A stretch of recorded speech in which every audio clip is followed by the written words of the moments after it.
Assalamualaikum warahmatullahi wabarakatuh. Salam sejahtera bagi kita semua.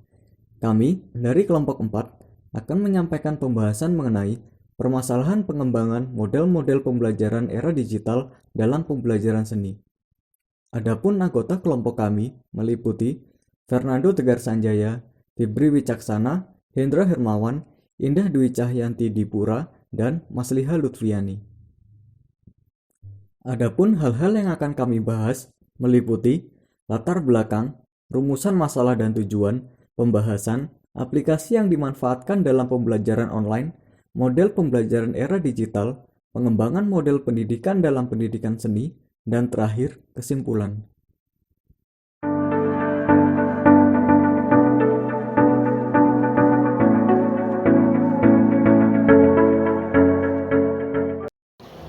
Latar belakang masalah. Perkembangan teknologi yang kian maju dan masif mendorong berbagai aspek dalam kehidupan masyarakat turut berubah. Era digital mulai masuk ke berbagai aspek seperti ekonomi, transportasi, hingga pendidikan. Internet yang mampu memberikan informasi yang dibutuhkan masyarakat membuat internet menjadi rujukan utama dalam mencari informasi. Munculnya Wikipedia, YouTube, menjadikan perputaran informasi begitu cepat. Hal ini juga berdampak dalam pelaksanaan pendidikan. Pendidikan tak luput dari perkembangan pendidikan. Pemanfaatan internet sebagai sumber informasi membuat siswa mendapatkan informasi lebih mudah dan efisien. Namun, selain dampak positif masuknya teknologi ke dalam pendidikan, dampak negatif juga tumbuh, seperti terlalu tergantungnya siswa pada internet dan budaya copy paste yang kian mendarah daging. Oleh karena itu, ketergantungan pada internet harus dikurangi agar siswa lebih mandiri. Munculnya pandemi COVID-19 menjadi peristiwa baru dalam masyarakat. Keterbatasan hubungan sosial memaksa semua lapisan masyarakat harus menyesuaikan diri. Pendidikan menjadi salah satu komponen yang mendapatkan dampak paling besar. Digantinya pembelajaran tatap muka menjadi pembelajaran daring, memaksa seluruh bagian pendidikan harus bergantung pada internet.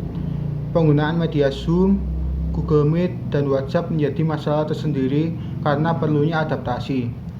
Pembelajaran menjadi terbatas dan kurang efisien, terutama dalam pembelajaran praktik seperti olahraga dan pendidikan seni. Pendidikan seni menjadi salah satu materi yang cukup sulit beradaptasi dalam era digital. Perlunya praktik lapangan dan praktik perkayaan yang seharusnya dilaksanakan secara tatap muka agar siswa mampu melakukan praktik dengan benar menjadi hambatan dalam era digital. Perlunya model-model baru dalam pelaksanaan pendidikan ini harus terus dioptimalkan. Hal ini karena terdapat masalah tersendiri dalam implementasi pendidikan seni di era digital.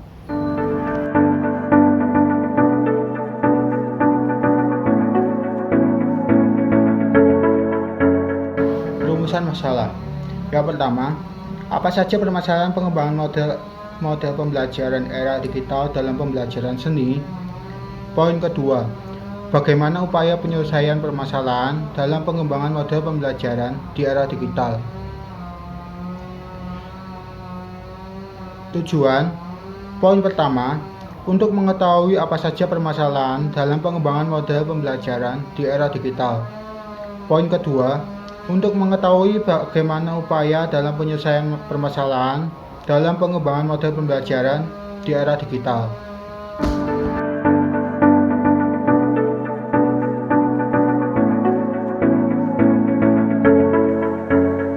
Perkenalkan, saya Lutfiani. Saya akan melanjutkan presentasi pada slide berikutnya.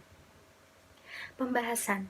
Pada pelaksanaan pendidikan jarak jauh atau PJJ telah diatur dalam Undang-Undang Negara Republik Indonesia Nomor 12 Tahun 2012 tentang pendidikan tinggi, tepatnya ada di pasal 31 ayat 1.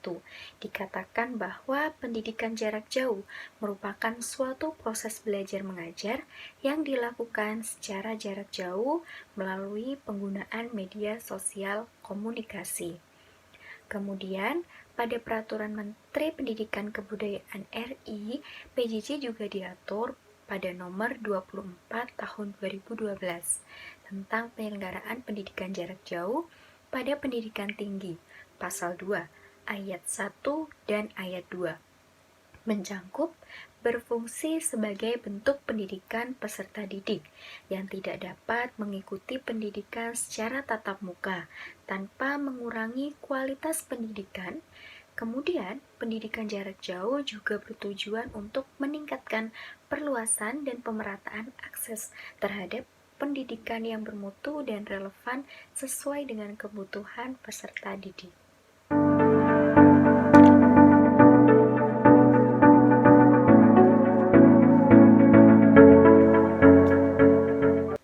Menteri Riset Teknologi dan Pendidikan Tinggi Menteri Ristekdikti Muhammad Nasir di Jakarta pada Rabu 6 Februari 2019 mengatakan bahwa pendidikan tinggi di Indonesia harus mampu melakukan perubahan dengan melaksanakan pendidikan jarak jauh atau PJJ yang bertujuan untuk mengantisipasi di tengah perkembangnya dunia yang begitu cepat, tanpa mengurangi kualitas dan mutu pendidikan tentunya. Meskipun pembelajaran dilakukan secara digital, hal ini tidak boleh menjadikan mutu pendidikan Indonesia menurun. Harusnya melalui perkembangan teknologi ini dapat menghasilkan peserta didik yang mampu bersaing secara sehat dengan negara besar lainnya.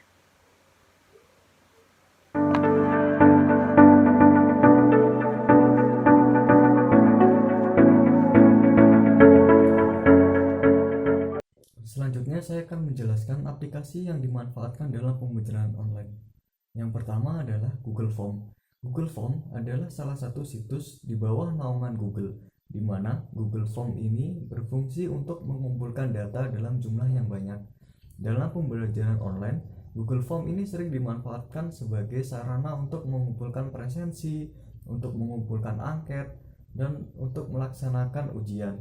Karena Google Form ini memang dirancang untuk mengumpulkan data-data secara online. Yang selanjutnya adalah WhatsApp. WhatsApp sendiri merupakan salah satu aplikasi di bawah naungan Facebook, di mana WhatsApp ini berfungsi sebagai media komunikasi. Selayaknya SMS pada zaman dahulu, WhatsApp berkembang jauh lebih kompleks, di mana WhatsApp dapat digunakan selain untuk mengirim pesan, juga dapat digunakan untuk mengirim gambar, mengirim video, dan mengirim dokumen. Karena penggunaannya yang cukup mudah, WhatsApp sering digunakan dalam pembelajaran online. Selanjutnya adalah Google Drive. Google Drive sendiri merupakan salah satu program di bawah Google yang dimana Google Drive berfungsi sebagai tempat penyimpanan data dan file-file secara digital.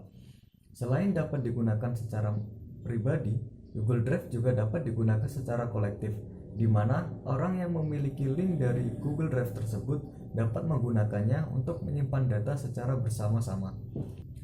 Oleh karena Google Drive dapat digunakan untuk menyimpan data secara kolektif dan dalam jumlah yang besar, Google Drive juga sering dimanfaatkan dalam pembelajaran online, di mana Google Drive ini digunakan untuk mengumpulkan data atau mengumpulkan tugas-tugas dari pembelajaran yang ada. Selanjutnya adalah media pertemuan daring. Media pertemuan daring merupakan program atau aplikasi yang digunakan untuk konferensi secara virtual. Dalam hal ini, setiap kelompok dalam jumlah 2 atau lebih dapat melakukan interaksi secara virtual. Selain dapat melakukan interaksi secara audiovisual, media interaksi daring juga memfasilitasi untuk melakukan presentasi secara virtual atau secara online. Oleh karena itu, media pertemuan daring sangat sering digunakan dalam pembelajaran secara virtual atau secara daring. Karena dalam hal ini meskipun dilakukan secara daring, tapi interaksi yang dilakukan dapat dilakukan secara maksimal. Jenis aplikasi atau program media pertemuan daring yang cukup sering digunakan adalah Meet dan Zoom.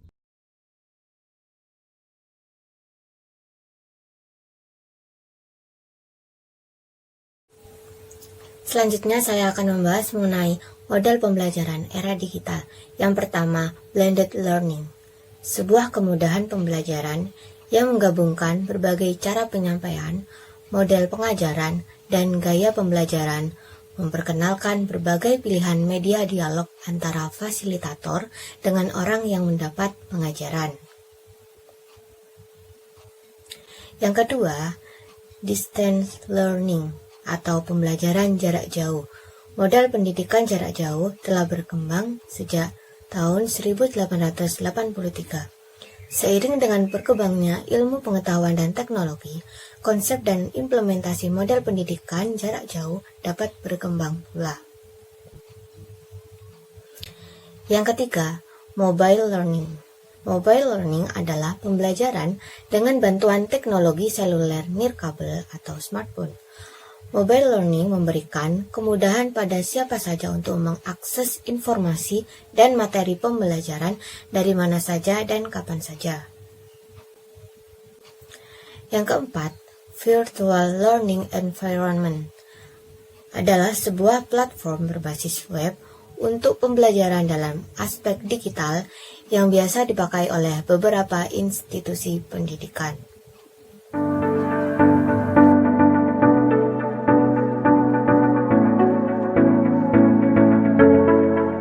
Pengembangan model dan pendidikan dalam pendidikan seni.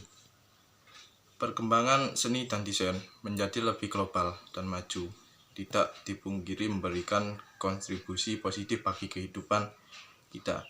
Mobil, kamera, sepeda, printer adalah sebagai contoh kontribusi positif yang diberikan desain. Karena perubahan merupakan sebuah keharusan dan tidak menunggu kesiapan kita. Menggunakan versi elektronik dari kuas, filter, dan pembesar. Ini adalah new grapher yang menghasilkan gambar yang tak terjangkau melalui alat fotografi konvensional. Selain itu, seniman digital mungkin memanipulasi scanner gambar, lukisan kolase, atau lithograph, serta menggunakan salah satu teknik yang disebutkan di atas dalam kombinasi.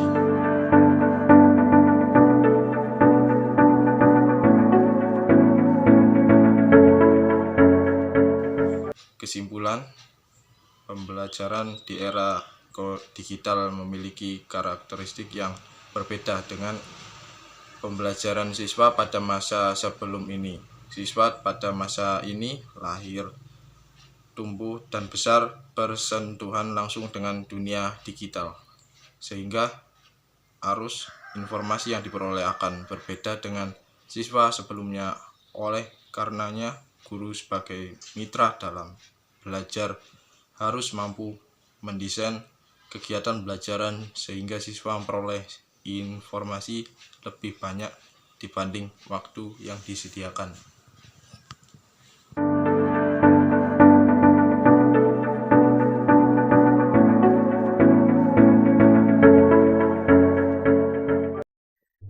Terima kasih telah menyimak pembahasan dari kami. Jika ada pertanyaan, sanggahan, atau masukan, silahkan sampaikan di kolom komentar. Terima kasih, semoga bermanfaat. Wassalamualaikum warahmatullahi wabarakatuh.